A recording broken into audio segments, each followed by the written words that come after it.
Israel is attacking a country of 92 million people using F-16s, which is extremely inefficient. There is that limited way to do this. It just requires somebody who knows how to signal that it's a limited thing. Does President Trump know how to properly signal in a calm, cool, and collected way? Here's the deal.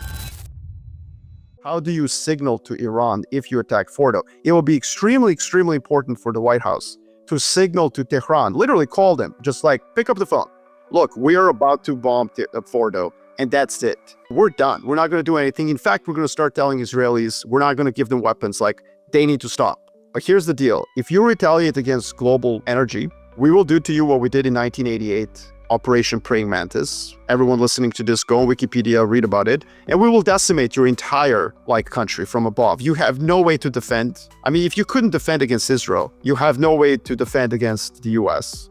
And on top of that, the US has strategic air platforms, not just tactical ones. So Israel is attacking a country of 92 million people using F-16s, which is extremely inefficient. They can't carry that many missiles. The United States of America has strategic platforms, i.e. bombers. They carry a lot of ordnance. So this is where I think it requires somebody who knows how to signal that it's a limited thing.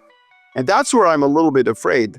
Does President Trump know how to properly signal in a calm, cool, and collected way? And he has in the past. To his credit, he has in the past. General Soleimani was killed on January 3rd, 2020. And President Trump was very calm, cool, and collected afterwards, didn't retaliate to Iranian retaliation. So I think that the needle they have to thread if they're going to participate in this attack.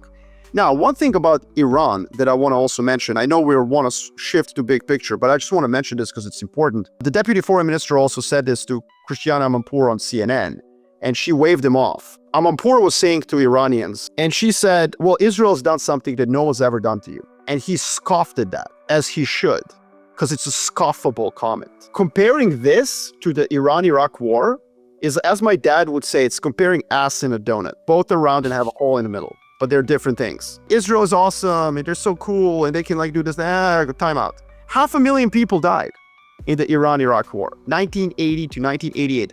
Iranian regime was brand new. It was a new revolution, ready to be snuffed in its infancy.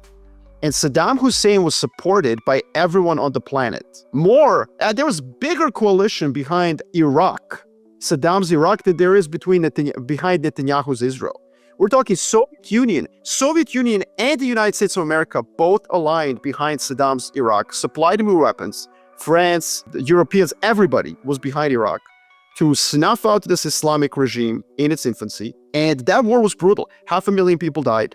There were human waves against Iran. There is a province of Iran in the southwest that is majority Arab that Saddam Hussein used as a pretext to attack.